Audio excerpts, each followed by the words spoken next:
Telegramas da Embaixada Brasileira em Havana revelam que partiu do governo de Cuba a proposta de criação do Mais Médicos, numa negociação secreta com o governo de Dilma Rousseff do PT. A reportagem do jornal Folha de São Paulo traz detalhes de telegramas da Embaixada Brasileira em Cuba que reconstituem a negociação do país com o Brasil para a criação do Mais Médicos. O Jornal Nacional teve acesso aos telegramas. Eles mostram que o programa foi proposto por Cuba e já era negociado um ano antes de a presidente Dilma Rousseff apresentá-lo em 2013. Cuba apresentou todo o projeto, desde o envio de médicos e enfermeiras até a assessoria para a construção de hospitais a preços vantajosos, demonstrando a negociação de um acordo comercial entre os dois países.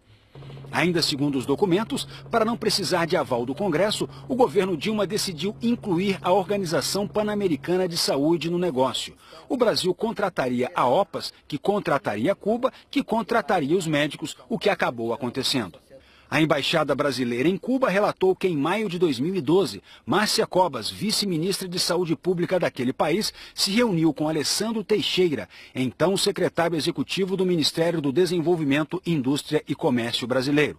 Covas disse que teria condições de enviar 1.000 especialistas em medicina integral até o próximo mês de novembro e que as medidas de preparação para essa missão já estavam em curso no interior do governo cubano.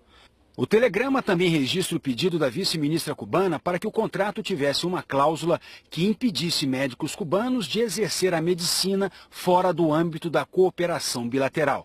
A preocupação era evitar que os médicos ficassem no Brasil após o fim do contrato. Os telegramas mantidos em sigilo por 5 anos mostram que as negociações foram secretas para evitar reações da classe médica brasileira e do Congresso. Os documentos confirmam que o governo Dilma aceitou quase todas as exigências do governo cubano e propôs, inclusive, fazer os pagamentos diretamente do Brasil para Cuba, sem passar por Washington, nos Estados Unidos, sede da Organização Pan-Americana de Saúde. Os documentos mostram também a preocupação de Cuba com a exigência de um processo de avaliação dos médicos no país. Está em um dos telegramas.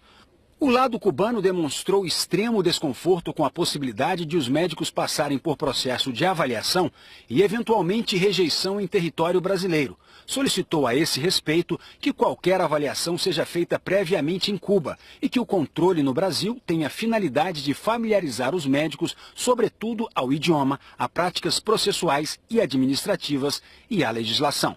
Brasil e Cuba só não concordaram no valor que cada médico receberia. O lado brasileiro propôs a quantia de $4.000 por médico, $3.000 para o governo cubano e $1.000 para o médico. Cuba disse que contava receber $8.000 por médico e contrapôs $6.000, sendo $5.000 para o governo cubano e $1.000 para o médico. A assessoria da ex-presidente Dilma Rousseff não quis se manifestar.